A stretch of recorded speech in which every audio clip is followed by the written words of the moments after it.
انصاف نہیں ہے ان ہستیوں کے تذکرے کے ساتھ، اس لیے کہ یہ ہستیاں سامان ہدایت ہیں، اور اگر ان کا ذکر کما حقہ، جیسا ان کا حق ہے ویسے نہ ہوا تو پھر ہم تک وہ ہدایت منتقل کیسے ہوگی جس کے لیے وہ دنیا میں تشریف لائے۔ یہاں ایک بات عموماً ذہنوں میں آ جاتی ہے، اور بلکہ بعض لوگ کہتے بھی ہیں کہ ان کا تذکرہ اور دوسرے ائمہ کا تذکرہ اس لیے بھی ہم نہیں کرتے اتنی تفصیل سے کہ ہم ان کے دور امامت میں نہیں رہ رہے۔ ہمارے زمانے کا امام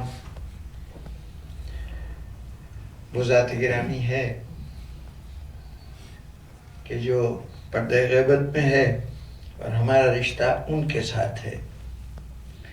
بلکہ بعض لوگ تو یہ بھی کہتے ہیں کہ ہمیں مدد میں، مشکل میں، بجائے کسی اور امام کو پکارنے کے، بالخصوص مولا کائنات کو بلانے کے، آواز کے جو مولا ہیں، جو آج کے ہمارے امام ہیں، ان کو پکارنا چاہیے۔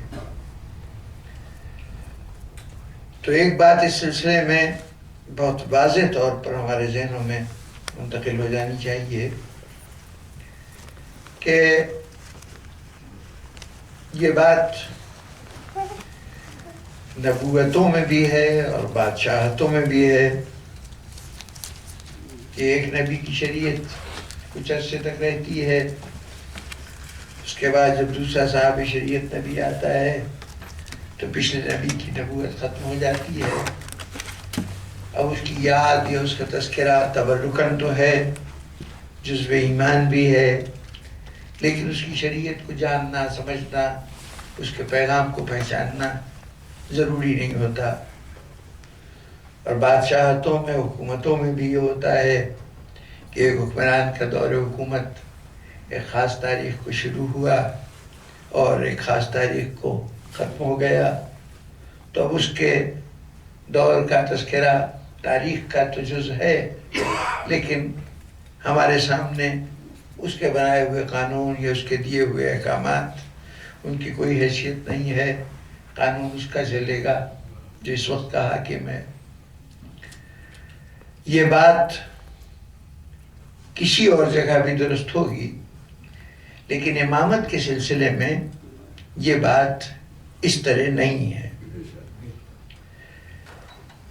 یقیناً ہمارے 12 امام ایک مخصوص زمانے میں ہوئے تاریخ میں، اور یکے بعد دیگرے ان کا دور آیا، لیکن ان اماموں کی حیثیت یہ نہیں ہے کہ ایک کا دور ختم ہوا تو اب اس کی امامت ختم ہو گئی، اب نیا امام جو آئے گا اس کی امامت شروع ہوگی۔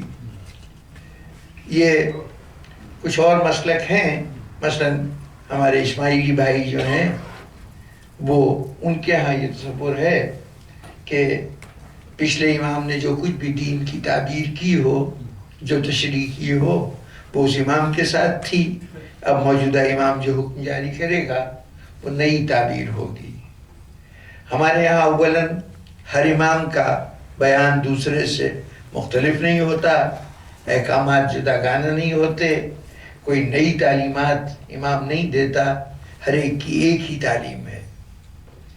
یہ جو 12 امام ہیں، ان 12 اماموں کی حیثیت یکے بعد دیگرے آنے والے حکمرانوں یا انبیاء کی حیثیت نہیں ہے، بلکہ ان اماموں کو اگر تشبیہ دیجئے تو آپ یوں کہہ سکتے ہیں کہ یہ ایک ٹیم ہے جس کے ذمہ مجموعی طور پر ایک فریضہ سر انجام دینا ہے،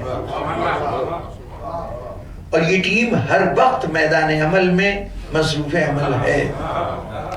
یہ نہیں کہ ایک کا دور ختم ہو گیا تو دوسرے کا دور، اور دوسرے کا دور ختم ہو گیا تب تیسرے کا دور۔ اور یہ وجہ ہے، اگر یہاں پہ دوروں میں تقسیم ہونا ہوتا تو پھر یہ عدد 12 پہ آ کے رک نہ جاتا، کبھی غور فرمائیے کہ یہ 12 امام کیوں؟ جب ایک امام تقریباً 1200 سال تو گزر چکے ہیں، ابھی نہ معلوم کتنے سال اور گزریں گے کہ اس کی امامت کا دور رہے گا۔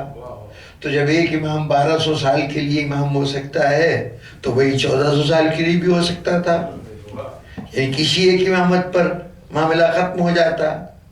نہیں، صورتحال یہ ہے کہ یوں سمجھ لیے کہ حیات کے کم از کم 12 شعبے ایسے تھے جس میں اجتماعی ہدایت کے علاوہ انفرادی رہنمائی کی الگ الگ ضرورت تھی۔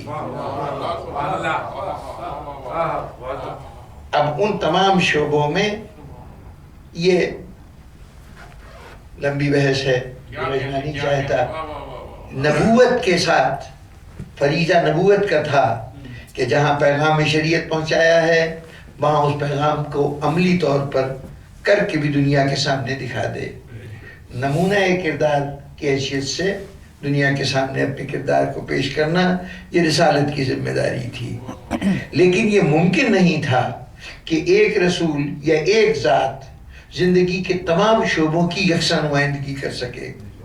ایک تو بنیادی بات یہ تھی کہ مرد ہونے کے ناطے سے وہ وہی کچھ کر سکتے تھے جو مردوں کے لیے نمونہ عمل ہو، جہاں وہ طرز زندگی درکار ہو جہاں مرد اس کام کو سر انجام دے ہی نہ سکتا ہو، تو وہاں ضرورت تھی کہ کوئی خاتون رہنما ہو۔ رسول یہ تو بتا سکتے ہیں کہ اس موقع پر کیا طرز عمل ہونا چاہیے، لیکن جب مردوں کو کر کے بھی بتایا جائے تو خواتین بھی حق رکھتی ہیں کہ وہ تقاضا کریں کہ ہمارے لیے نمونہ عمل ہو۔ مثلاً کوئی نبی یہ تو بتا سکتا ہے کہ ماں کے فرائض کیا ہیں، زوجہ کے فرائض کیا ہیں، لیکن زوجہ بن کے دکھانا اور ماں بن کے دکھانا یہ کام سوائے کسی خاتون کی کوئی سر انجام نہیں دے سکتا تھا۔ تو یہاں پر ضرورت تھی کہ خاتون ہو۔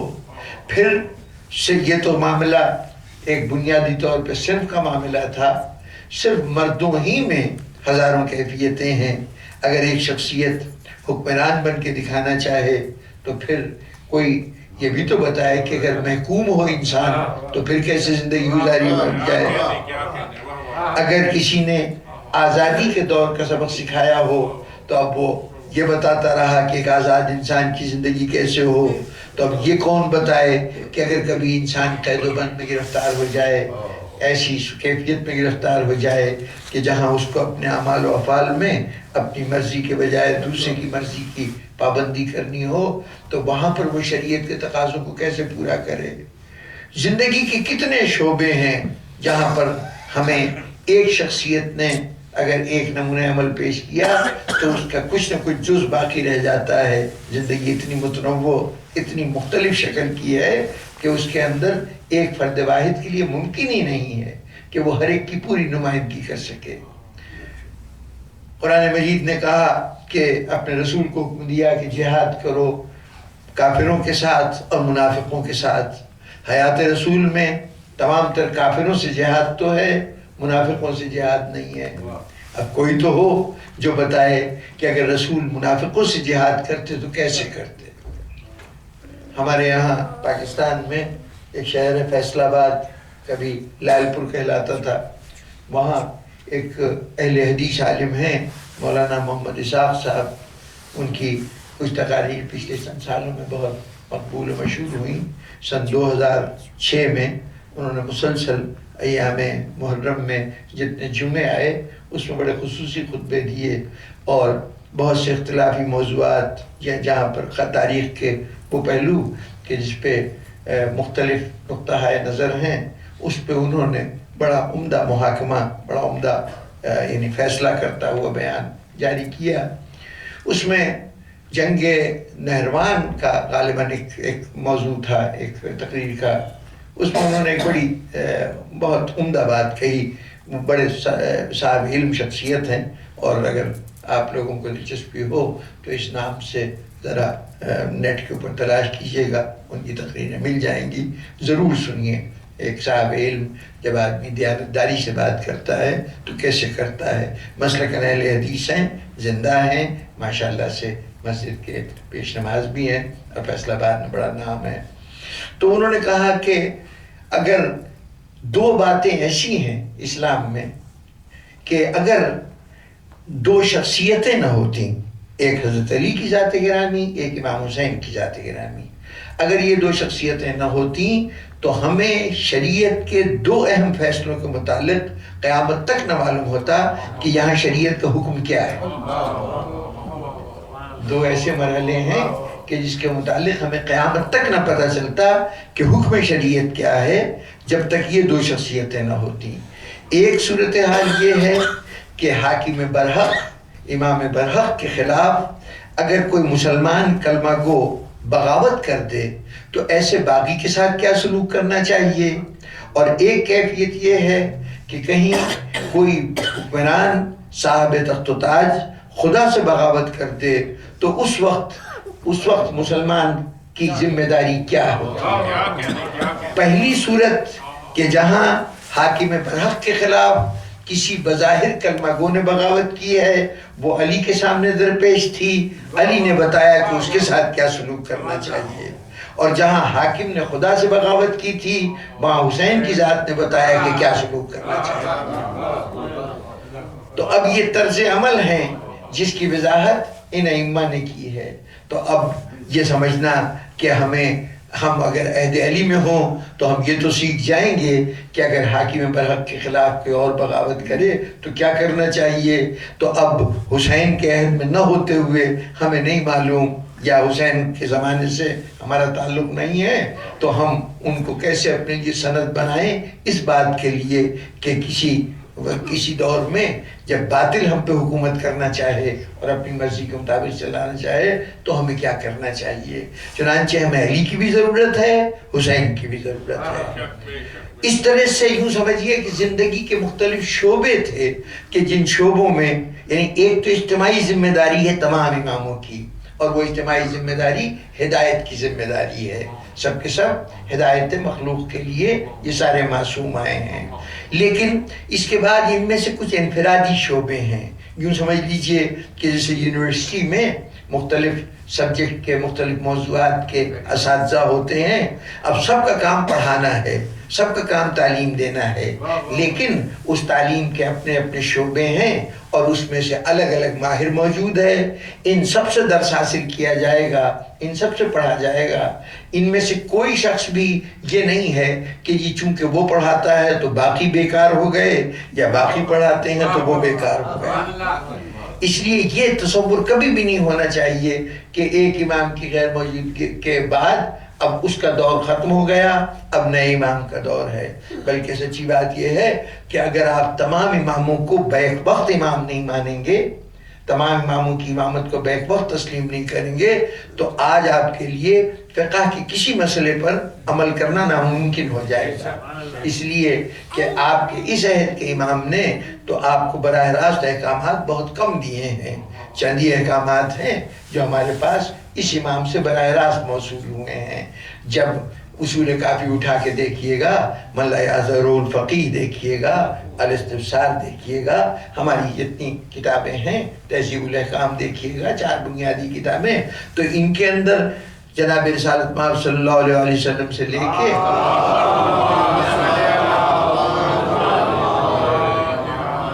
اور 11ویں امام تک کے احکامات, ان کے بتائے ہوئے ارشادات زیادہ ہوں گے, اور آخری امام کے تذکرہ کے بیان کردہ تو بہت چند گنے چنے مسائل ہیں کہ جن کے اوپر آپ کی طرف سے ہمیں احکامات براہ راست ملے ہیں, ورنہ جتنے بھی ہیں سب پچھلے اماموں سے ملتے ہیں. تو اگر پچھلے اماموں کی امامت ختم ہو گئی ہے اور صرف موجودہ امامت سے برقرار رہنا ہے تو ایسی صورت میں پچھلے اماموں کے احکامات بھی ختم ہو گئے, تو اب نئے امام کی صرف ان سے احکامات لیجئے, تو ایسی صورت میں آپ کے پاس نہ فقہ رہ جاتی ہے نہ دین باقی بچتا ہے. ہم ان تمام اماموں کو بیک وقت امام مانتے ہیں اور یہ امامت ہر ایک کی جاری و ساری ہے, ہر ایک کا اپنا شعبہ حیات ہے. اور یہی وجہ ہے کہ جب امام زمانہ علیہ السلام نے ایک دعا تعلیم فرمائی,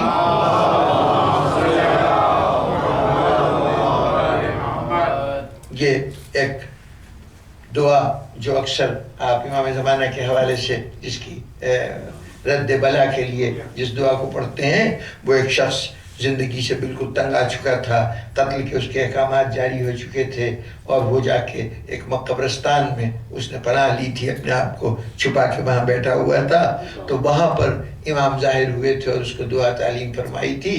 تو وہ دعا کے الفاظ میں آپ خود بھی بارہا اس کو پڑھتے ہیں کہ یہ سب کہنے کے بعد کہ پروردگارہ میرے تمام عیب ظاہر ہو گئے اور اب میرے لیے کوئی پناہ نہیں رہی، اب دنیا ساری کی ساری میری دشمن ہو گئی ہے، اس وقت میری مدد فرما۔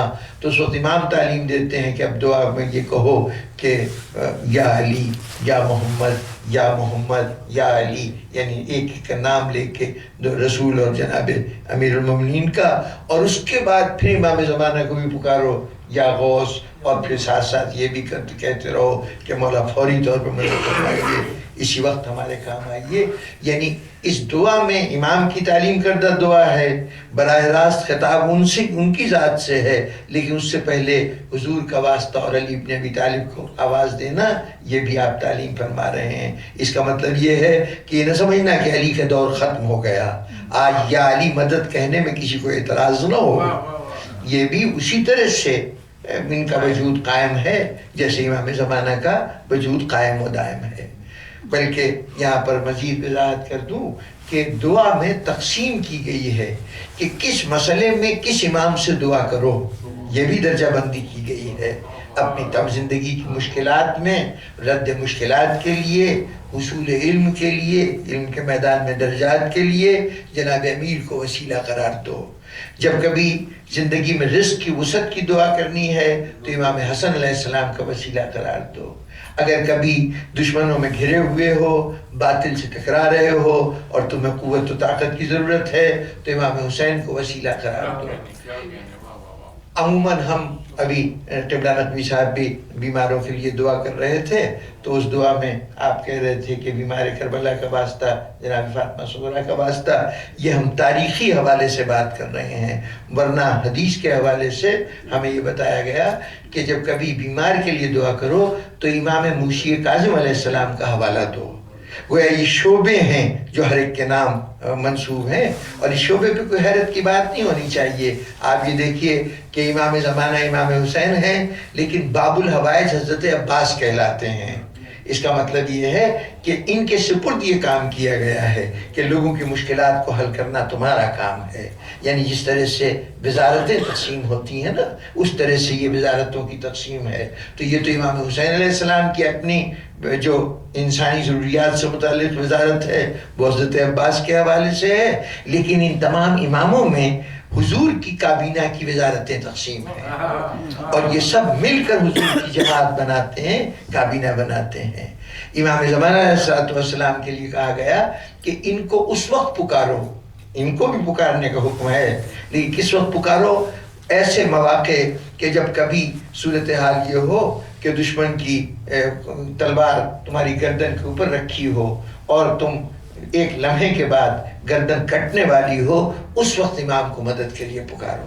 یعنی وہ مشکل ترین مرحلے کہ جہاں بس ایک آن میں تختہ الٹنے والا ہے، اس وقت امام زمانہ کو پکارو، انشاءاللہ تمہاری مشکل آسان ہو جائے گی۔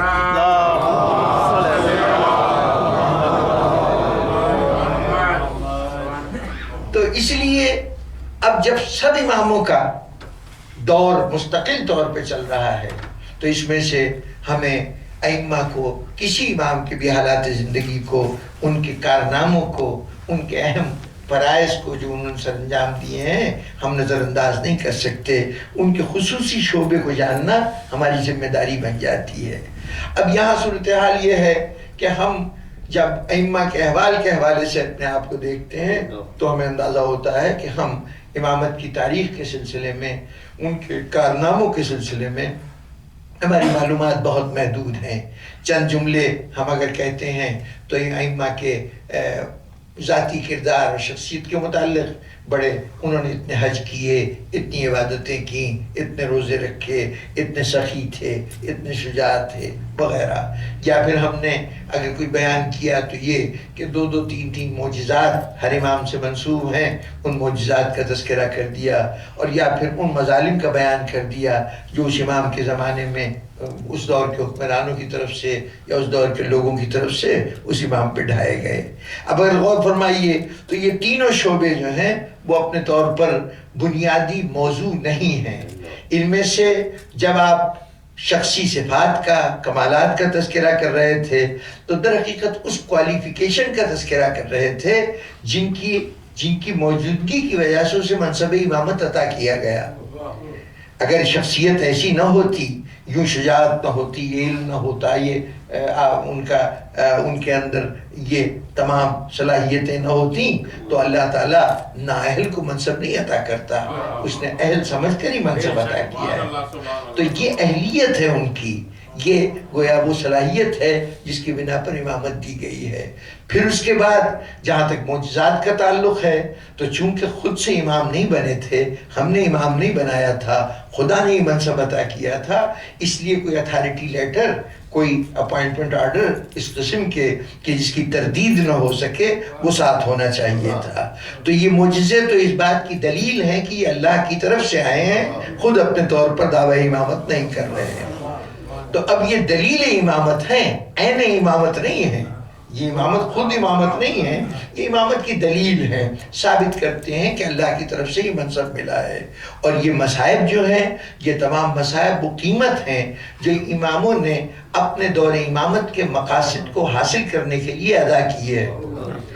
جس مشن کے لیے بھیجے گئے ہیں اس مشن کو حاصل کرنے کے لیے انہوں نے یہ ساری قیمتیں دی ہیں. اب ہم نے امام کی کوالیفیکیشن کا تذکرہ کیا کہ وہ ایک کوالیفائیڈ امام تھا، یعنی اس میں وہ صلاحیتیں تھیں کہ اس کو منصب امامت دیا جائے.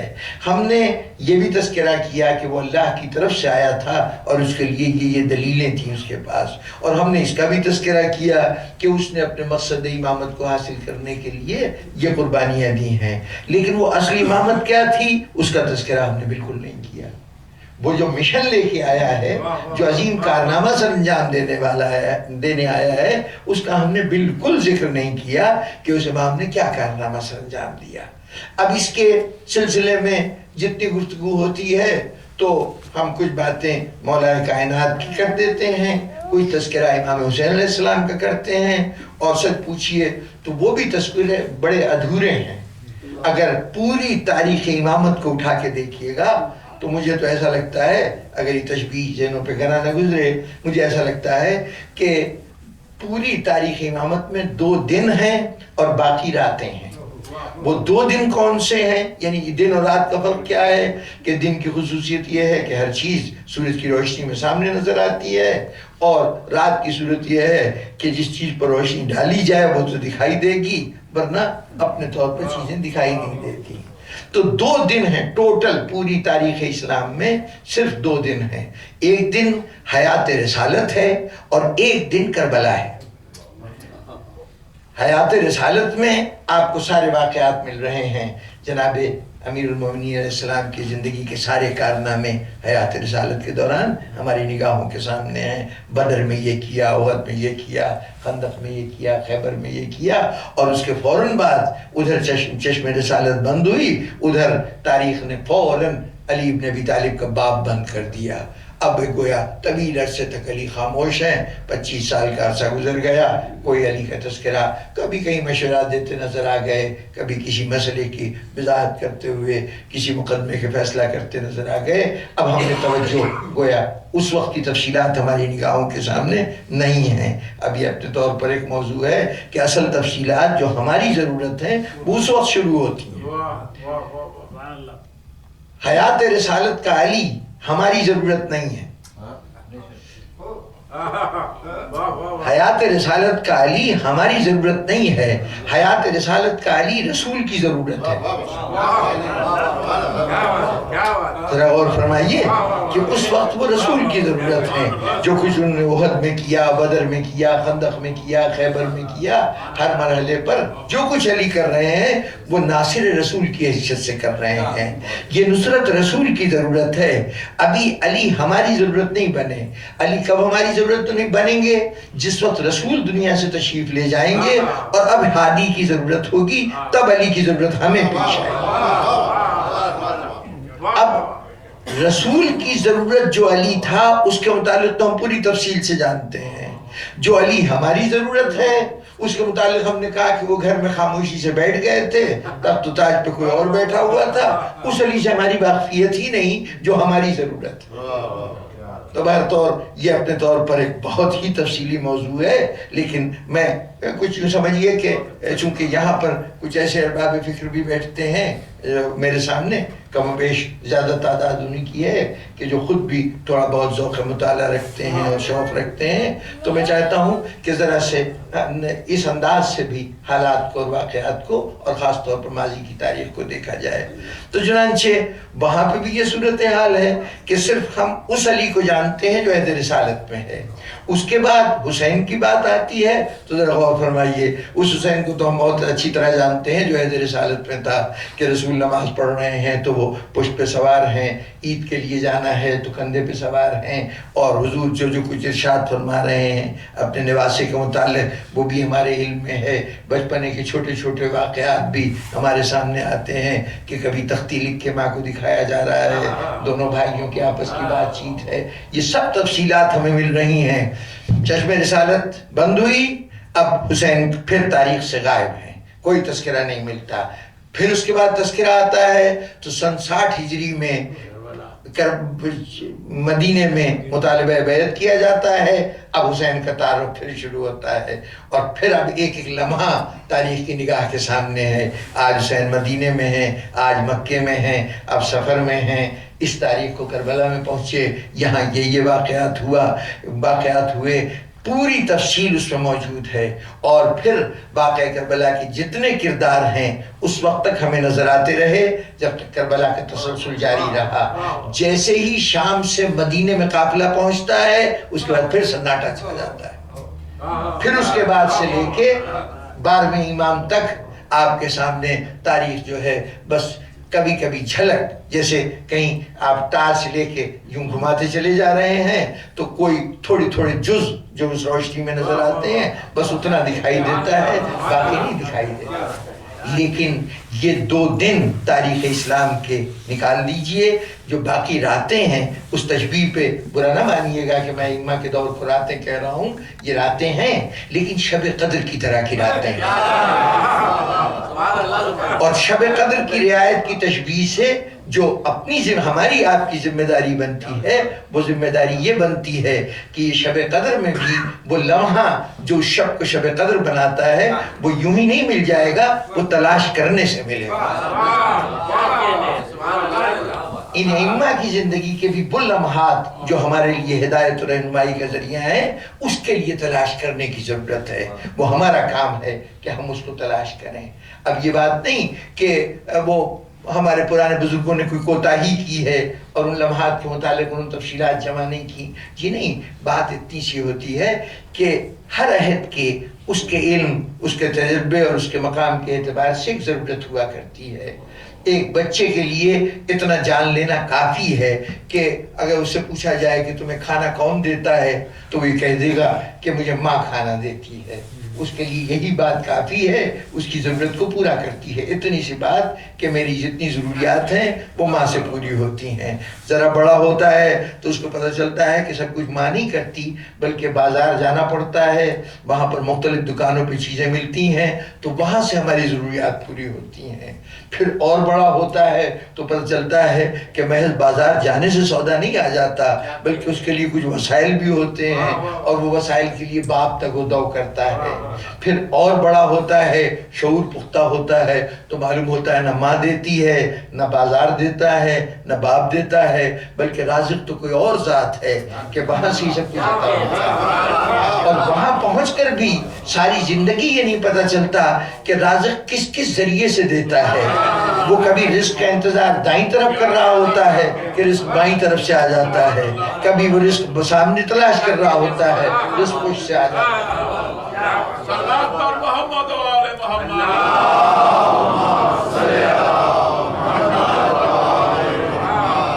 تو کسی دور کے علم کو ہم یہ نہیں کہہ سکتے کہ ان بزرگوں نے کوتاہی کی ہے، جی نہیں، ان بزرگوں نے اپنے طور پر سارے واقعات جتنے ان کی ضرورت کے تھے، جو صورتحال کی وضاحت ان کو مطمئن کرتی تھی، ان کے چھوٹے سے ماحول کو اور ان کے چھوٹے چھوٹے مسائل کو حل کرتی تھی، انہوں نے اس حد تک توجیہ کر لی اور بات ختم ہو گئی۔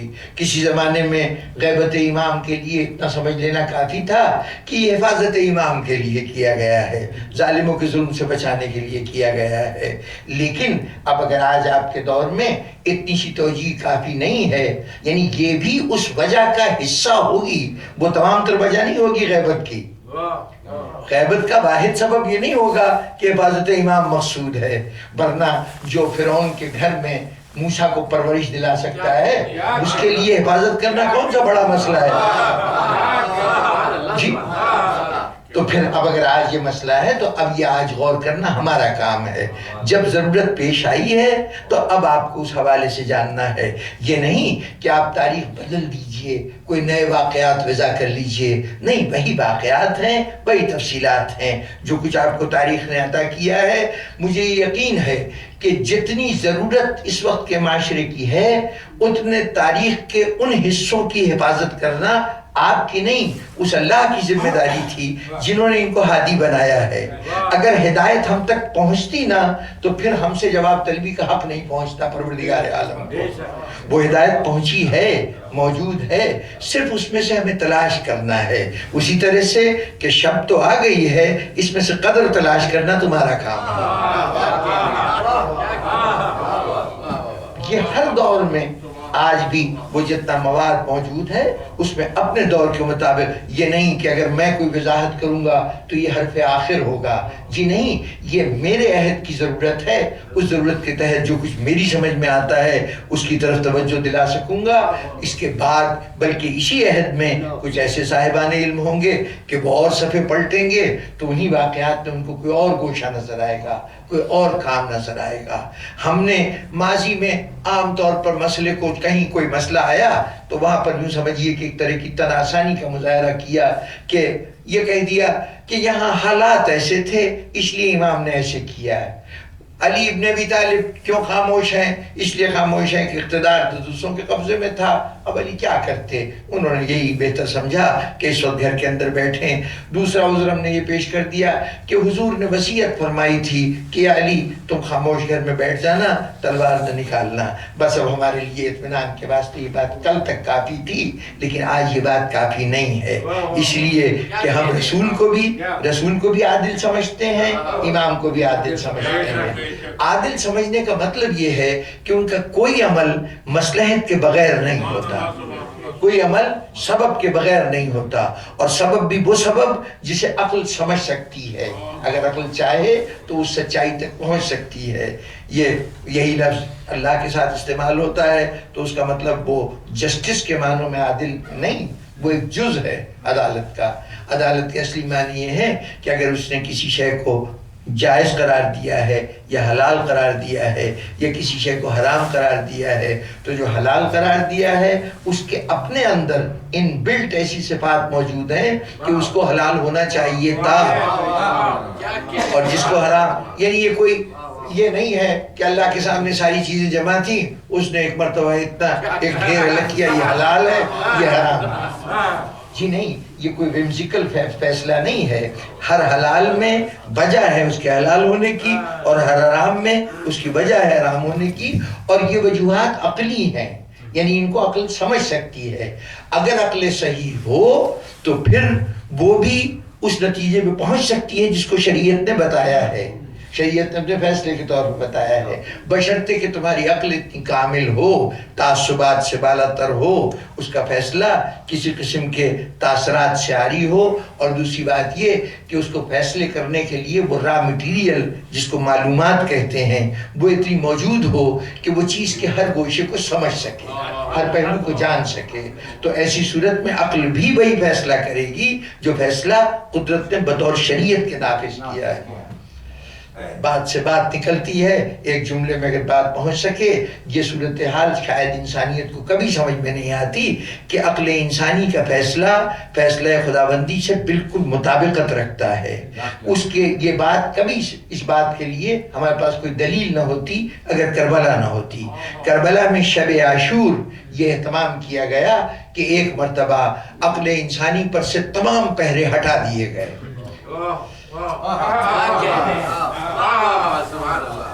کتنے پہرے ہیں، کتنی رکاوٹیں ہیں جو فیصلہ کرنے میں دامنگیر ہوتی ہیں۔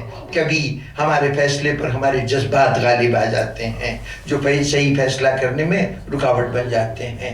کبھی فیصلہ کرنا چاہتے ہیں، ملک کے یا معاشرے کے قوانین ہوتے ہیں کہ وہ ہمارے راستے کی رکاوٹ بن جاتے ہیں۔ کبھی ہم فیصلہ کچھ اور کرنا چاہتے ہیں لیکن حالات ہمارے مخالف ہو جاتے ہیں، اس کی وجہ سے ہمارا فیصلہ کچھ اور ہوتا ہے۔ کبھی اخلاقی تقاضے ایسے ہوتے ہیں، دنیا کیا کہے گی، حرف اٹھائے گی، یہ تمام وجوہات ہوتی ہیں جو عام طور پر فیصلے پہ اثر انداز ہوتی ہیں۔ ذرا اس خطبے کو، بڑی لمبی بات کو 2 جملوں میں کہہ رہا ہوں، اس خطبے پہ نظر دوڑائیے جو امام نے شب عاشور دیا ہے۔ خطاب فرمایا کہ دیکھو میں تم پر تمہاری گردنوں سے اپنی بیعت اٹھاتا ہوں، اور میں تمہیں اس بات کی اجازت دیتا ہوں کہ تم یہاں سے جاتے ہوئے اگر چاہو تو میرے ایک عزیز کا ہاتھ بھی پکڑو، اس کو بھی لے کے چلے جاؤ، اور دیکھو اگر تمہیں جانے میں کوئی تم یہ سمجھتے ہو کہ تم یہاں رہ کے میرے کام آ سکو گے تو میں اگر کسی چیونٹی کے سوراخ میں بھی جا کے چھپوں گا تو یہ لوگ میرے قتل کرنے سے باز نہیں آئیں گے، چنانچہ مجھے تو بہر صورت شہید ہونا ہے، تو تم رک کر مجھے بچا بھی نہیں سکتے۔ اور اگر یہ سمجھتے ہو کہ جانے میں کوئی ہچکچاہٹ ہے تو میں چراغ گل کیے دیتا ہوں۔ ذرا غور فرمائیے کہ ان 4 جملوں میں امام حسین علیہ السلام نے کیا کیا کہا ہے، کیا کیا کہا ہے۔ انسانی ذہن کے، انسانی عقل کے فیصلے پر جو چیزیں حاوی ہو سکتی تھیں، اس کے اندر قانون تھا، اس کے اندر جذبات تھے، اس کے اندر اخلاق تھا، اس کے اندر حالات تھے۔ حسین نے قانون کی بندشیں ہٹا لیں یہ کہہ کر کہ میں تم سے بیعت اٹھاتا ہوں، میں بیعت کی پابندی اٹھاتا ہوں۔ جب حسین نے یہ کہا کہ تم مجھے بچا نہیں سکو گے تو دیکھو جذبات کی وجہ سے اگر آئے ہو، محبت حسین میں آئے ہو تو یہ بھی تمہارے جذبات بیکار ہیں، مجھے تم بچا نہیں سکتے۔ اگر تمہیں اخلاقیات کا اندیشہ ہے کہ دنیا کیا کہے گی کہ نواسہ رسول کو میدان میں چھوڑا ہے تو یوں کرو میرے ایک عزیز کا دامن پکڑو، اس کو لے جاؤ، کہ حسین کو نہیں بچا سکتے تھے لیکن ہم کم از کم ان افراد کو تو بچا لائے ہیں، ان کی زندگی بچا لائے ہیں۔ اور اگر تمہیں یہ احساس ہے کہ بھرے مجمع میں اٹھو گے تو دوسرا اعتراض کرے گا یا کم از کم تمہاری طرف اس طرح سے دیکھے گا کہ تمہیں شرم آئے گی، تو لو میں حالات کو بھی سازگار بنائے دیتا ہوں، چراغ گل کیے دیتا ہوں۔ تاریخ انسانی میں عقل انسانی کبھی اتنی آزاد نہیں تھی جتنی کربلا کی رات کو ہوئی تھی۔ شب عاشور میں عقل انسانی اتنی آزاد ہے کہ اس کے اوپر کوئی پابندی نہیں ہے۔ یہ ساری پابندی وہ لگا رہا ہے جس کا کام راستہ بتانا ہے۔ ذرا غور فرمائیے کہ یہ ہدایت دینا تو امام کا کام ہے۔ یہ سب کہہ سکتے تھے مولا آپ نے تو ہمیں خط لکھ کے بھی بلایا ہے، اور آپ ہدایت نہیں کریں گے تو کون ہدایت کرے گا؟ آپ خود بتائیے ہمیں کیا کرنا ہے۔ لیکن حسین کہہ رہے نہیں، آج میں دنیا کو بتانا چاہتا ہوں کہ اس انسان کی عقل اگر آزاد ہو تو اس کا فیصلہ کیا ہوتا ہے۔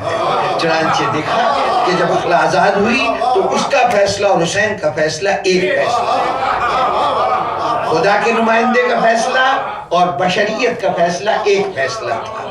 گویا یہ مقام ہے کہ عقل کامل ہو تو اس کا فیصلہ معصوم کے فیصلے سے ہم کلام ہو جاتا ہے، اس کے برابر ہو جاتا ہے یہ فیصلہ۔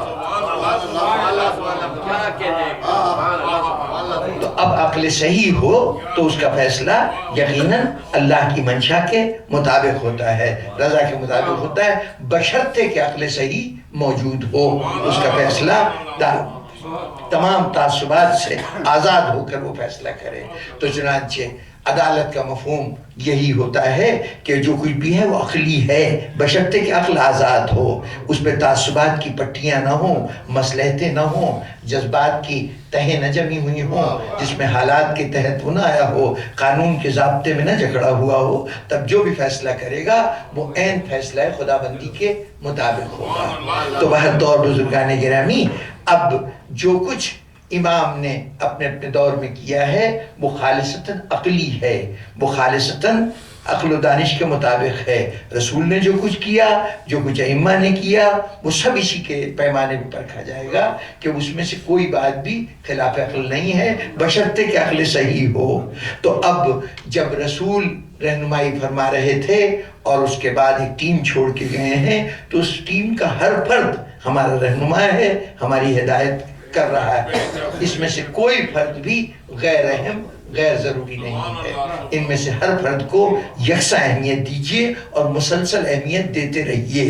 چنانچہ اب جب آپ ائمہ کی زندگی کا جائزہ لینا شروع کریں گے تو آپ کو ایسے گوشے نظر آئیں گے کہ جو کچھ ان کا عمل ہے وہ تو ہمارے سامنے موجود ہے، اس کے اندر تلاش تو کرو کہ اس کا اصل مقصد کیا ہے، اس کا سبب کیا ہے۔ پرانے لوگوں نے جب کبھی ایسا عمل دیکھا تو ایک توجیہ تو یہ کر دی کہ یہ حکم رسول تھا، اس لیے علی نے تلوار نہیں نکالی۔ اگر حکم رسول تھا صرف اتنا کہہ دینے سے بات ختم نہیں ہوگی، سمجھو تو صحیح کہ حکم رسول کی مصلحت کیا تھی۔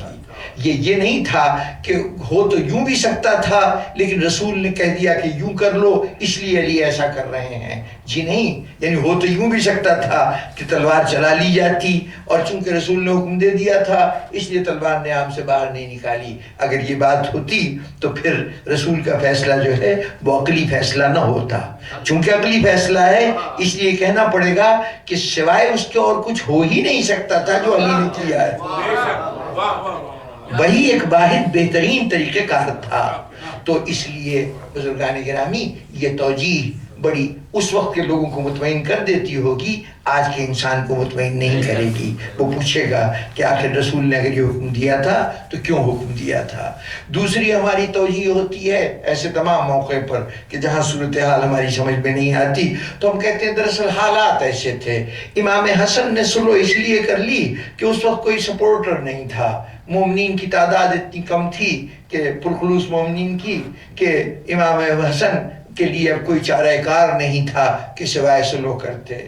یا سید سجاد نے دعاؤں کے ذریعے سے تعلیم دی ہے اس لیے کہ بنو امیہ نے اتنی پابندی لگا رکھی تھی کہ امام کی بات لوگوں تک نہ پہنچ سکے، تو انہوں نے دعاؤں کو گویا ذریعہ بنایا کہ اس کے ذریعے سے لوگوں تک بات پہنچے۔ امام جعفر صادق اور امام محمد باقر علیہ السلام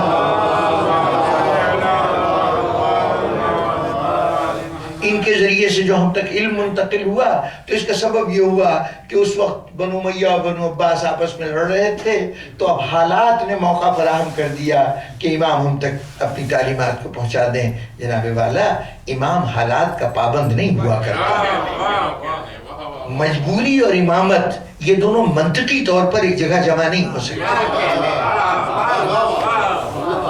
دیکھیں ایک سیدھی سی بات ہے، میں جب کہتا ہوں کہ یہ بات منطقی طور پہ جمع نہیں ہو سکتی تو اس کا مطلب یہ ہے کہ اگر ذرا سے غور کریں تو ہمیں وہ وجہ سمجھ میں آ سکتی ہے۔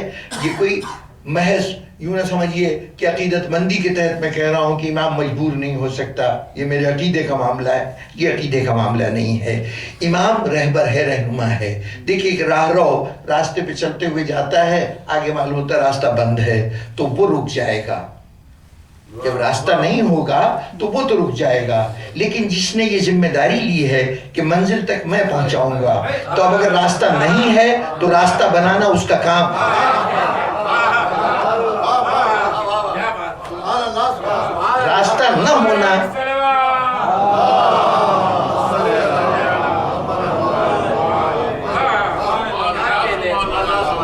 نہ ہونا راہرو کی مجبوری ہے، راستہ نہ ہونا امام کی مجبوری نہیں ہے۔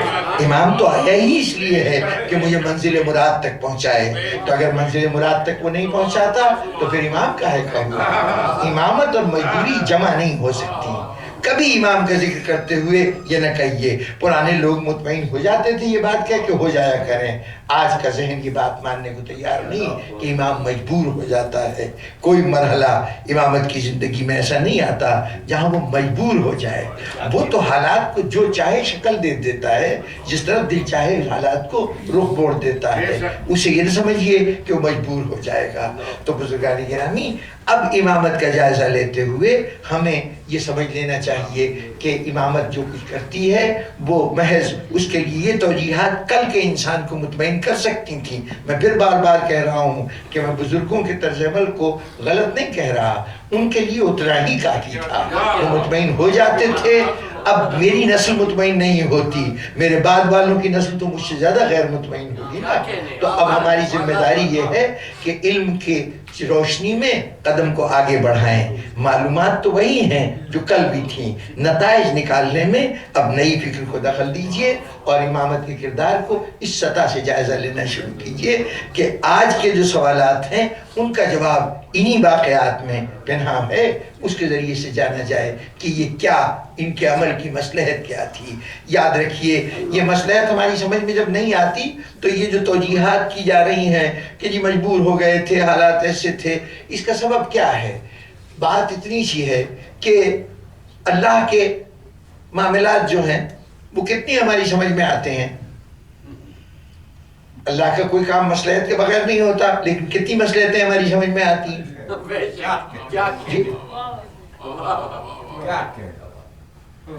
موت و حیات ہمارے سامنے ہے، ہم دیکھتے ہیں چھوٹے چھوٹے بچے ہیں، باپ دنیا سے گزر گیا، اب ہم کہتے ہیں کہ بڑی ناوقت موت آئی۔ جب آپ نے کہا کہ ناوقت موت آئی، اس کا مطلب آپ کہہ رہے ہیں کہ ہماری سمجھ میں نہیں آیا کہ موت کیوں آئی۔ ناسمجھی کا اعتراف ہے نا۔ ہم نے کہا فلاں آدمی دیکھیے اب اس کو اللہ نے بچہ دیا تو اس کے ساتھ یہ معذوری تھی، اب نہیں معلوم کہ یہ معذوری اب کیا، کیوں معذور ہے یہ بچہ، کیوں اس اذیت میں مبتلا ہے یہ بچہ، یہ والدین کا امتحان کیوں ہو رہا ہے، ان کا کیوں ہو رہا ہے، اور دوسروں کو جن کو صحت مند اولاد ملی ہے ان کا کیوں نہیں ہو رہا۔ کتنے سوالات انسان کے ذہن میں پیدا ہوتے ہیں، جو قدرت کی پیدا کردہ ناہمواری ہے وہ ہماری سمجھ میں نہیں آتی۔ ہماری سمجھ کا تو یہ عالم ہے کہ اگر دھوپ نکل آئی ہے تو کوئی کہتا ہے کہ کاش آج دھوپ نہ نکلتی، ذرا سے میرا ارادہ تھا باہر ٹہلنے کا، سیر کرنے کا، یہ دھوپ رکاوٹ بن گئی ہے۔ دوسرا کہہ رہا ہے کہ پروردگارہ آج بارش نہیں ہونی چاہیے، اگر بارش ہو گئی تو میرا کام سارا خراب ہو جائے گا۔ کسان دعائیں مانگ رہا ہے کہ بارش ہو جائے، اور وہ جو برتن بناتا ہے وہ مٹی کے برتن بنا کے بیٹھا ہے، پروردگارہ بارش نہیں ہونی چاہیے۔ تو اب ذرا سوچئے کہ ایک اپنی مصلحت سے بات کر رہا ہے، دوسرا اپنی مصلحت سے بات کر رہا ہے، اور چاہتا یہ ہے کہ خدا کی مصلحت اس کی مصلحت کے مطابق ہو جائے۔ تو جہاں ایک انسان صبح و شام ہونے والے واقعات کو نہ سمجھ سکے، روزمرہ کی چھوٹی چھوٹے موسم کی تغیرات کو وہ نہیں سمجھ پاتا کہ ایسا کیوں ہے، گھر سے نکلا کہا دیکھیے اچھے بھلے کپڑے پہن کے نکلا تھا، بارش ہو گئی، یعنی گویا یہ کہ اللہ کا قصور ہے جو اس موقع میں اس نے بارش برسا دی۔ کرتا ہے نا انسان شکایت۔ تو جو روزمرہ کے تغیرات کو نہیں سمجھ سکتا، اس کی سمجھ میں یہ کیسے آئے گا کہ یہ زلزلہ کیوں آ گیا، یہ آندھی کیوں آ گئی، یہ طوفان کیوں آ گیا، اتنے بہت سے آدمی کیوں غرق ہو گئے۔ اب وہ انسان کیوں ایسا کہہ رہا ہے؟ چھوٹا سا ذہن ہے، چھوٹا سا اس کے سامنے کینوس ہے جس کے اوپر واقعات کو جوڑتا جا رہا ہے، اور وہ کائنات کو بنانے والا پورے کائنات کے نظام کو سامنے رکھتے ہوئے اس میں وہ بہتر سمجھتا ہے کہ کس کو کہاں کس وقت کس حال میں ہونا چاہیے۔ اس تغیر و تبدل کو میرا چھوٹا سا ذہن سمجھنے کی کوشش کرتا ہے، نہیں سمجھ میں آتا۔ اب ذرا سوچئے کہ یہ جس کا نام امام ہے نا، یہ کون ہے؟ یہ کون ہے؟ کسی بادشاہ کا جانشین نہیں ہے، کسی حکمران کا جانشین نہیں ہے، یہ دنیا میں خلیفۃ اللہ ہے، یہ اللہ کا نمائندہ ہے۔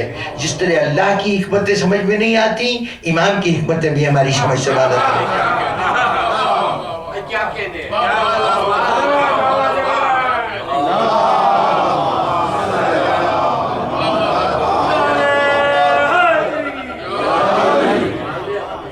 اللہ کا کینوس کینوس اگر پوری کائنات ہے تو امام کے کینوس کو بہت کم کیجئے گا، تب بھی اس زمان و مکان کو جس سے انسان کا تعلق ہے، یہ تو اس کا کینوس ہے نا، اس کے اوپر جو کچھ بھی رونما ہو رہا ہے وہ امام کی، وہ امام زمانہ ہے، صاحب الزمان ہے، پورے وقت کا، یعنی نقطۂ آغاز وقت سے لے کے نقطۂ اختتام وقت تک، مکمل ازل سے ابد تک اس پورے کا وہ حکمران ہے۔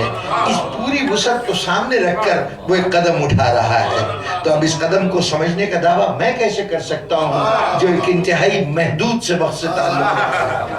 میں تو ایک محدود زمانے میں، میں امامت کو اس حوالے سے نہیں دیکھ سکتا جو اس کا اصل حوالہ ہے، لیکن جیسے اللہ کی ساری مصلحت سمجھ میں نہیں آتی، لیکن اگر انسان غور کرتا ہے، تھوڑا سا حقائق اس کے سامنے آتے ہیں تو کچھ مصلحتیں اس کے سامنے کھل جاتی ہیں، کچھ رازوں سے پردہ اٹھ جاتا ہے۔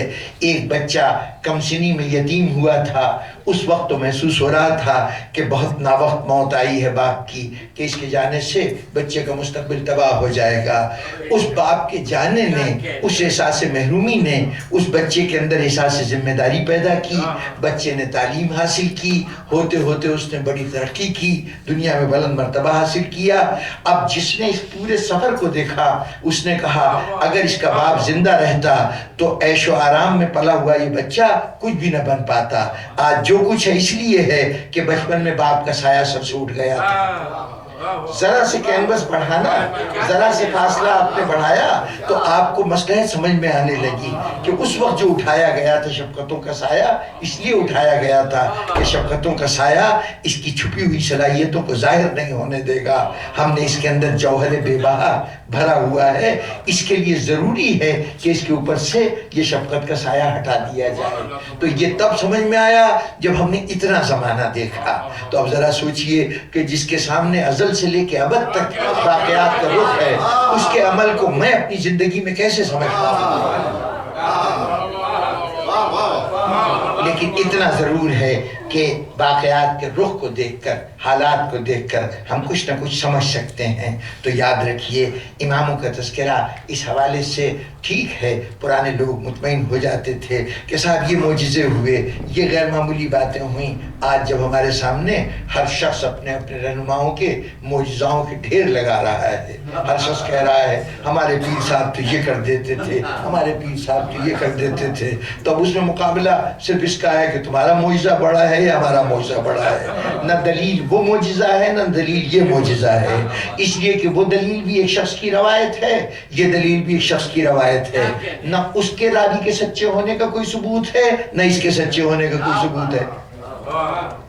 دیکھیں جتنے خبریں آپ کے پاس معجزے کی صورت میں آتی ہیں جو موجود ہیں، یہ سب روایت پہ مبنی ہے نا، اور روایت میں چونکہ خطا کار انسانوں کی روایت ہے، اس لیے یہ گمان تو ہر جگہ رہے گا، یہ ظن تو ہمیشہ رہے گا کہ پتہ نہیں یہ راوی سچ بول رہا ہے کہ جھوٹ بول رہا ہے، پتہ نہیں اس کا مشاہدہ درست ہے کہ نہیں ہے، اس نے جو کچھ دیکھا ویسے ہی دیکھا۔ جب ہمارے اپنے مشاہدے کی کیفیت یہ ہو کہ دور کے ڈھول سہانے لگتے ہیں، ہر چمکتی ہوئی چیز کو ہم سونا سمجھنے لگتے ہیں، باہر جیسی ہوا کا جھونکا آتا ہے تو ہم اسے محبوب کے قدموں کی آواز سمجھنے لگتے ہیں، یہ کیفیت ہمارے مشاہدے کی ہے۔ تو جب ہمارے مشاہدے کا یہ عالم ہے تو ہم اپنے بزرگوں کے اس مشاہدے کو کیسے یقینی سمجھیں کہ جنہوں نے چاند کو دو ٹکڑے ہوتے دیکھا، خدا جانے کہیں آنکھوں میں ایک مرض بھی ہو جاتا ہے کہ ایک کے دو دو نظر آتے ہیں، توجیہ ہو سکتی ہے نا بزرگان محترم۔ تو دیکھیے یاد رکھیے کہ عقائد کی بنیاد ظن پہ نہیں ہوتی، گمان پہ نہیں ہوتی، عقائد ہمیشہ یقین پہ ہوتی، ایمان یقین پہ ہوتا ہے، ظن و گمان پہ نہیں ہوتا، اور یقین عقل سے حاصل ہوتا ہے، مشاہدے سے حاصل نہیں ہوتا۔ مشاہدہ تو بار بار دھوکہ دیتا ہے۔ تو جب ائمہ کے احوال کو ہمیں کم از کم ہماری نسل کی ذمہ داری ہے کہ اب ہم ذرا سے آگے بڑھ کے دیکھیں، ہم اپنے اماموں کو اس حوالے سے دیکھیں کہ وہ کائنات کے امام ہیں۔ جب ہم صاحب الزمان کہیں تو یہ سمجھ لیں کہ وہ زمانے کے مالک ہیں، زمانے کے مختار ہیں، وہ حالات کے پابند نہیں ہوتے، حالات ان کے منشا کے پابند ہوتا ہے۔ اور یہاں پر پہنچ کر ایک جملہ شاید پہلے بھی آپ حضرات سے چونکہ ملاقاتیں کافی ہو چکی ہیں اس لیے وہ واقعہ شاید پہلے بھی بیان کر چکا ہوں، اشارہ ہی کروں گا اس کی طرف کہ وہ مشہور معجزہ بیان کیا جاتا ہے کہ مولا کائنات کے لیے ڈوبا ہوا سورج پلٹ آیا تھا تاکہ آپ نماز عصر ادا کر لیں۔ یہ کہا جاتا ہے، میں کہتا ہوں مجال نہیں تھی کہ وہ سورج ڈوب جاتا۔ اگر علی کی نماز باقی ہے تو اب یہ علی کی ذمہ داری نہیں کہ وہ سورج سے کہیں کہ پلٹ کے آؤ، یا رسول کا کام نہیں کہ ڈوبے ہوئے سورج کو پلٹائیں۔ سورج کی جرأت نہیں ہو سکتی کہ جب تک علی کی نماز ادا نہ ہو جائے اس وقت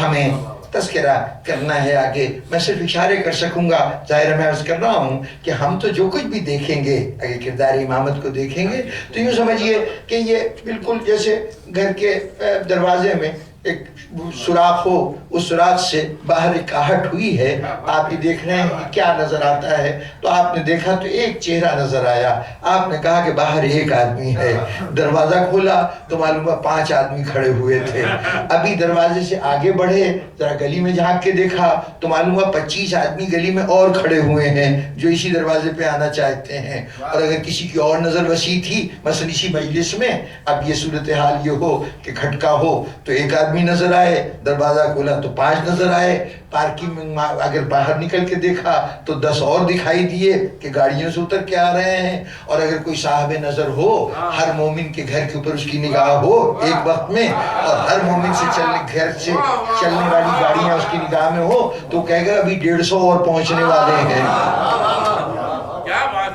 معلوم ہوا کہ زاویہ نظر کے بدلنے سے مشاہدہ تبدیل ہو جایا کرتا ہے۔ اب پتہ نہیں میں سوراخ سے دیکھ رہا ہوں، برآمدے میں کھڑا ہو کے دیکھ رہا ہوں، باہر جا کے دیکھ رہا ہوں، جو کچھ بھی دیکھ رہا ہوں محدود ہے، یہ کل کا علم نہیں ہوگا۔ تو آئیے ہم امامت کو اس حوالے سے دیکھنا شروع کریں، اپنی اپنی نظر کی وسعت کے حد تک تو دیکھیں نا۔ امام کے وسعت عمل تک نہیں دیکھ سکتے، اس کی وسعت مصلحت تک نہیں دیکھ سکتے، لیکن کم از کم جس سطح پہ ہم رہتے ہیں، جس دور میں ہم رہتے ہیں، کم از کم اس حوالے سے تو دیکھیں کہ امام نے جو کچھ چھوڑا ہے، امام نے جو کچھ کیا ہے، وہ کس طرح سے زمانے کے اوپر اثر انداز ہوتا ہے۔ اس حوالے سے ہمیں پوری تاریخ امامت کا اپنے حوالے سے جائزہ لینا ہوگا۔ اگر ہمیں دعویٰ ہے کہ ہماری نظر وسیع ہے تو پھر ہمارا مطالعہ تاریخ امامت بھی مختلف ہونا چاہیے۔ کردار امامت کو صرف اس حد تک نہ رکھیے جو آپ کے بزرگوں نے آپ تک منتقل کیا ہے، یہ ان کے لیے تھا، آپ کے لیے کچھ اور ہے، اور آپ کے لیے کتنا ہے اس کا اندازہ اس بات سے لگائیے کہ یہ سید سجاد جنہیں ہم بیمار امام کہہ کے اور اپنی بات ختم کر دیتے ہیں، اس امام کے متعلق صرف یہ دیکھ لیں کہ کربلا میں امام حسین علیہ السلام نے جو تقسیم فرائض کیے ہیں اس میں سب سے مشکل فریضہ، سب سے دشوار فریضہ سید سجاد کا فریضہ۔ حسین کا انتخاب ایسا بے مثال انتخاب کہ جس کے اندر بڑی بڑی محترم شخصیتیں حسین کی نگاہ انتخاب میں اب نہیں آئیں۔ ہمارے پاس کوئی ترازو نہیں کہ ہم فیصلہ کر سکیں کہ آخر یہ شخصیتیں کیوں نظر انداز ہو گئیں۔ فاطمہ صغریٰ نہ آئے، سکینہ آئے کربلا میں۔ کوئی ہے آپ کے پاس کوئی ٹھوس سبب ہے کہ فاطمہ صغریٰ کیوں نہ آئے اور سکینہ کیوں آئے؟ کیوں زینب تو آ جائے اور زینب کے شوہر عبداللہ ابن جعفر نہ آئیں؟ عباس آ جائیں اور دوسرے بھائی محمد حنفیہ نہ آئیں؟ حسین نے اپنے بھائیوں میں امتیاز کیا، اپنے اولاد میں بھی امتیاز کیا، اپنے دوستوں میں تو بے پناہ امتیاز ہے۔ جگہ جگہ لوگوں سے کہہ رہے ہیں چلے جاؤ چلے جاؤ، اور ادھر کیفیت یہ ہے کہ کچھ ایسے بھی خوش نصیب ہیں جن کے پاس قاصد بھیج رہے ہیں کہ فوراً پہنچو حسین تمہیں یاد کر رہا ہے۔ آخر یہ امتیاز، یہ انتخاب بتا رہا ہے کہ حسین کی نگاہ بہت ہی اہتمام سے منتخب کر رہی ہے۔ اس کی نگاہیں وہ کچھ دیکھ رہی ہے جو ہماری نگاہیں نہیں سمجھ سکتی، نہیں دیکھ سکتی۔ کیا بات تھی، کن کو چنا کن کو چھوڑ دیا. پھر جب کربلا میں پہنچتے ہیں تو وہاں بھی صورتحال عجیب و غریب ہے واقعات کی کہ ہم یہ دیکھتے ہیں کہ عہد رسالت میں طریقہ کار یہ تھا. جناب امیر علیہ السلام خطبے میں ارشاد فرماتے ہیں کہ حضور کے دور کا طریقہ یہ تھا کہ میدان جنگ میں جو مشکل ترین مقامات ہوتے تھے وہاں حضور اپنے اہل بیت کو بھیجا کرتے تھے اور اپنے احباب کو پیچھے کر لیا کرتے تھے. مصائب میں اہل بیت کو آگے رکھتے تھے اور اصحاب کو پیچھے کر لیتے تھے. جناب امیر فرماتے ہیں کہ حضور اپنے اہل بیت کو اپنے اصحاب کی ڈھال بناتے تھے، اپنے اصحاب کی ڈھال بناتے تھے. اب یہ بات بڑی عجیب بظاہر لگتی ہے اور تاریخی طور پر دیکھیے تو اس قول کی تصدیق بھی ملے گی.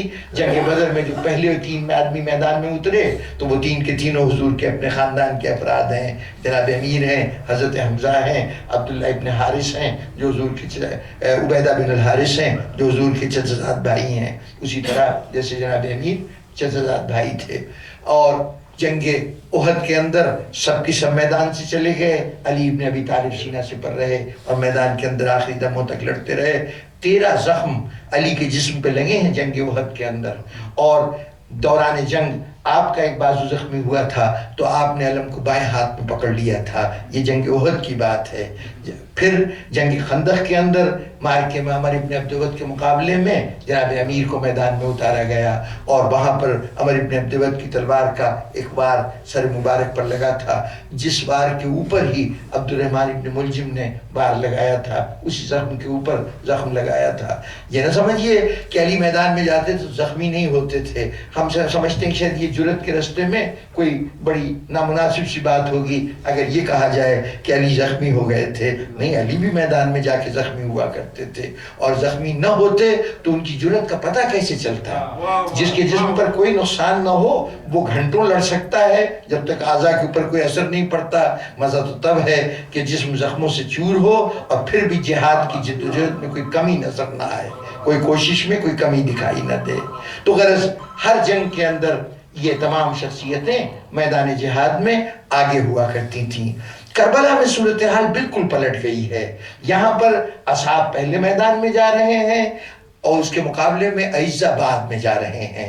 سنت رسول کیا ہے کہ اصحاب پیچھے رہیں اور اعزہ آگے جائیں. امام حسین کی ترتیب بالکل پلٹی ہوئی ہے. اب وہاں ترتیب کا سبب کیا ہے؟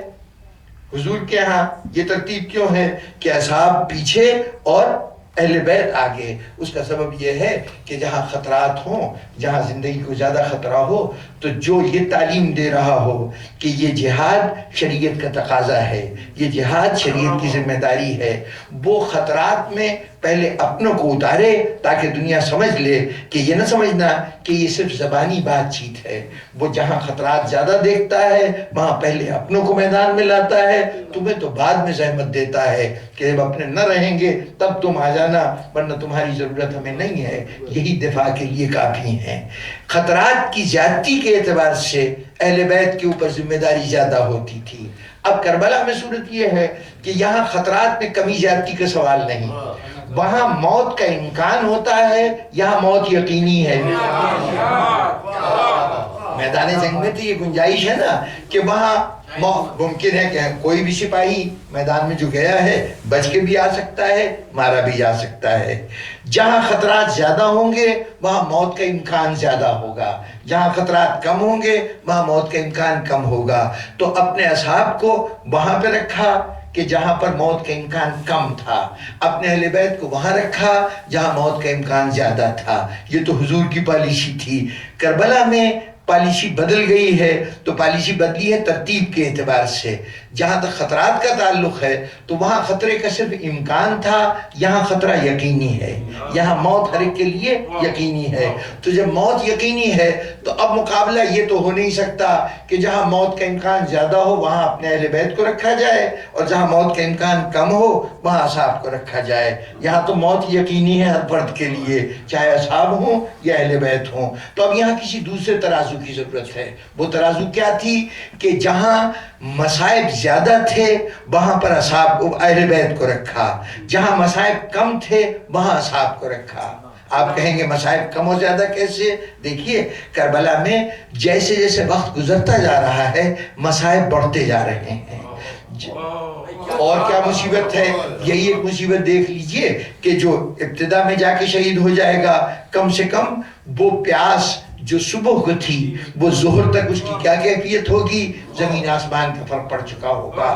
عصر تک اس پیاس میں اور اضافہ ہو چکا ہوگا. تو پیاس کی مصیبت بڑھتی جائے گی نا. تو چنانچہ حسین کا اہتمام یہ ہے کہ جو شیر ہو کے آیا ہے ابھی دوسرے لشکر سے آیا ہے پیاس کا بالکل عادی نہیں ہے اس کو میدان میں پہلے جانے دو. کیا ضرورت ہے کہ وہ پیاس کی شدت میں اس کو تھوڑی سی بھی پیاس کا سامنا کرنا پڑے. اور اس کے بعد جیسے جیسے اب یہ حسین کا اپنا پیمانہ ہے وہ جانتے ہیں کہ کس میں کتنی قوت برداشت ہے کون کس مرحلے تک صبر کر سکتا ہے. اس لیے جس میں جتنی صبر کی قوت ہے اس کے حساب سے اس کو بھیج رہے ہیں.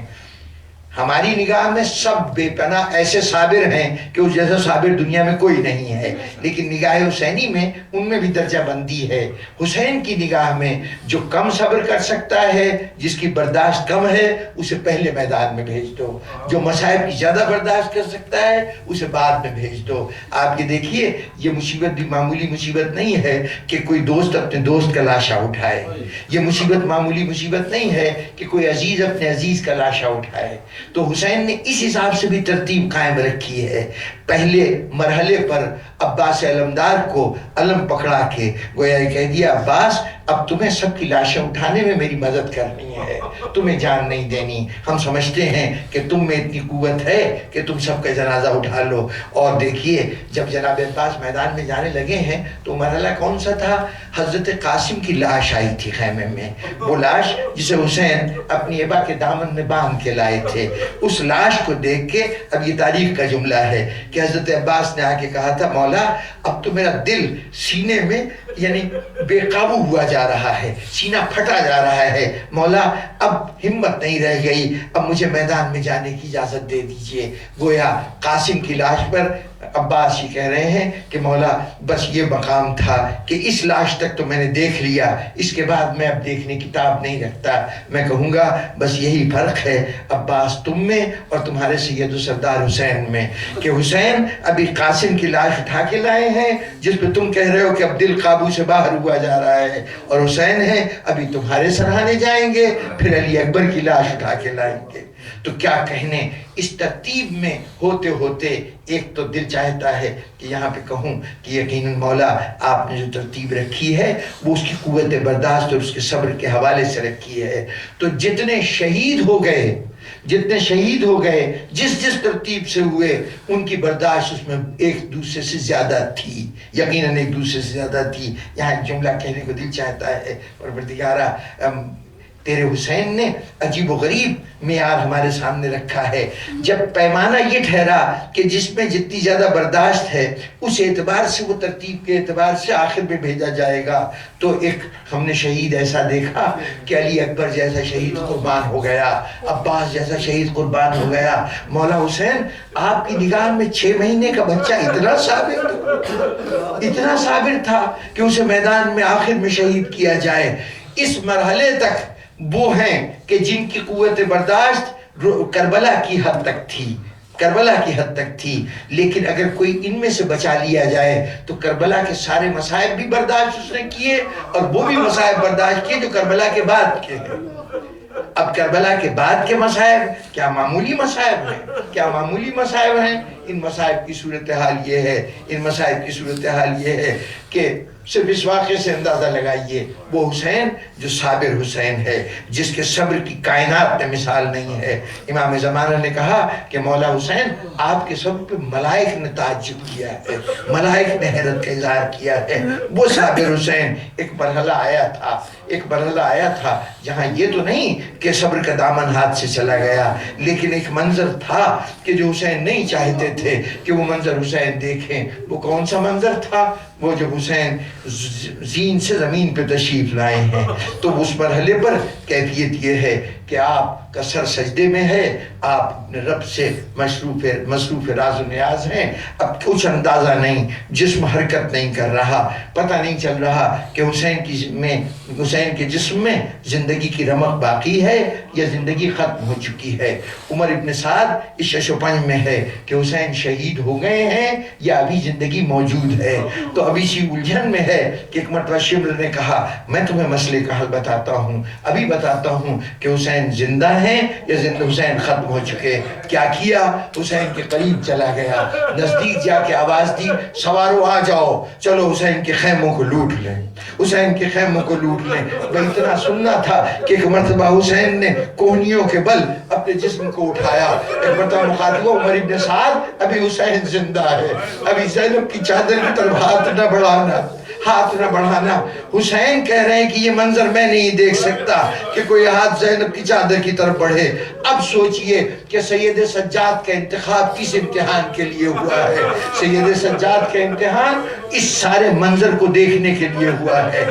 اوروں کو اور شہیدوں کو ایک مرتبہ موت کا سامنا کرنا پڑا، ایک مرتبہ جام شہادت پینا پڑا، اور سید سجاد کو قدم قدم پہ موت کا سامنا کرنا پڑا۔ جب کربلا کے میدان میں زینب پوچھ رہی تھی بیٹا سید سجاد امام زمانہ ہو، یہ بتاؤ کہ ہم خیموں میں جل جائیں، خیموں میں جل جائیں۔ اب امام کو پہلا حکم جو دینا پڑا، منصب امامت پہ جس امام کو پہلا حکم دینا پڑا وہ حکم یہ تھا کہ آپ صحرا میں نکل جائیے، صحرا کی رات کی تاریکی کو اپنا پردہ بنا لیجئے، صحرا میں نکل جائیے، اور پھر اس کے بعد اس امام پہ قدم قدم پہ موت کا سامنا، کوفے کے بازار میں موت کا سامنا، ابن زیاد کے دربار میں موت کا سامنا، شام کے بازار میں موت کا سامنا۔ شمر جب ایک ایک کا نام لے لے کے بتا رہا تھا تو بتائیے سید سجاد کے لیے ہر نام کا سننا ایک موت کا سامان تھا۔ تبھی تو زندگی میں جب کسی نے پوچھا مولا سب سے مشکل مقام کہاں آیا تو فرماتے تھے شام میں وہ مقام تھا کہ جہاں دنیا زینب ام کلثوم کا نام لے لے کے بتا رہی تھی، دنیا یزید کے سامنے کہہ رہی تھی یہ علی کی بیٹی زینب ہے، یہ علی کی بیٹی ام کلثوم ہے، یہ علی کے گھر کی بہو ہے۔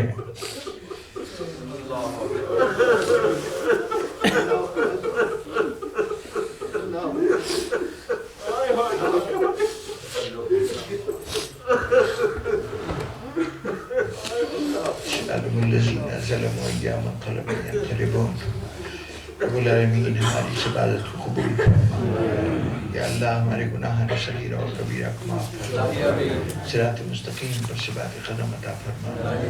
رب العالمین یہ مومنین جتنی تشریف فرما ہیں دلوں میں ان سب کے متعدد حاجتیں ہیں، پروردگارہ اپنے فضل خاص سے ان تمام حاجتوں کو پورا فرما دے۔ رب العالمین ان کی ہر حاجت جس امام سے وابستہ ہے پروردگارہ ہمیں انہی امام کے در سے اس حاجت کی تکمیل عطا فرما۔ یا اللہ قبل اس کے کہ ہم اپنی ضرورت کے لیے اہل زمانہ کے سامنے ہاتھ پھیلائیں، یہ مرحلہ اگر آیا تو یہ ہمارے لیے تو شاید باعث ندامت نہ ہو، لیکن جس در سے ہم وابستہ ہیں اس دور کی توہین ہوگی۔ پروردگارہ ہماری ہر حاجت کو در آل محمد سے پورا فرما۔ بالخصوص پروردگارہ ہمارے بیماروں کو شفائے کاملہ اور عاجلہ عطا فرما۔ وہ تمام بیمار جن کا تذکرہ جناب نقوی صاحب نے اپنے ابتدائیے میں کیا، پروردگارہ ان سب کو صحت کاملہ اور عاجلہ عطا فرما۔ ہمارے وہ دوست کہ چاہے آج کسی ہنگامی حالات کے تحت جناب عارف امام صاحب کا اسپتال جانا بہرطور خداوند عالم ان کو جلد از جلد گھر لے آئے، اور شاید اس وقت تک وہ گھر آ بھی چکے ہوں، تو خدا کرے کہ ایسی صورتحال ہو اور جلدی وہ صحت یاب ہوں۔ اس کے علاوہ جن جن لوگوں کا تذکرہ کیا قبلہ نقوی صاحب نے ان سب کو صحت کاملہ اور عاجلہ عطا فرما۔ اور جناب سمیع جعفری صاحب یہاں تشریف فرما ہیں، ان کے برادر بزرگ جناب نصیر جعفری صاحب کو 9 محرم کو دل کا دورہ پڑا ہے پاکستان میں۔ وہ بڑے مومن، بڑے مولائی، میں ذاتی طور پہ جانتا ہوں کہ وہ عزاداری میں بہت پیش خود بھی عزاداری کو قائم کرنے والے اور وہاں کے اس گروہ سے وابستہ ہیں جو ماتمیوں کی خاص طور پر سرپرستی کرتے ہیں۔ راولپنڈی اسلام آباد میں ایک گروہ ہے بزرگوں کا کہ جنہیں چاچا گروپ کے نام سے پکارا جاتا ہے، اور یہ چاچا اس لیے ہیں کہ یہ سب تمام ماتمیوں کے چاچا ہیں۔ ان کا کام یہ ہے کہ ماتمیوں کی ہمت افزائی کرنا، ان کے مسائل کو حل کرنا۔ تو اس گروہ کے ایک فرد جناب نصیر جعفری صاحب ہیں، ان کو دل کے عارضے نے کچھ پریشان کیا ہے، اس وقت زیر علاج ہیں، تو دعا کیجئے کہ خداوند عالم صحت کاملہ علاج عطا فرمائے۔ رب العالمین ہماری جہاں ان حاجتوں کی تکمیل فرما، وہاں سب سے بڑی حاجت اس دور کے امام کے ظہور کی تمنا ہے۔ پروردگارہ ان کا ظہور ہوگا تو ہمیں امامت کی صحیح قوتوں کا اندازہ ہوگا۔ پروردگارہ اس وقت تک ہمیں معرفت امام کی ہمارے ذہن کی صلاحیت کے مطابق توفیق عطا فرما۔ یا اللہ ہمارے ذکر کو اپنی بارگاہ میں قبول فرما۔ ایک سورہ فاتحہ تمام مرحومین متعلقین کی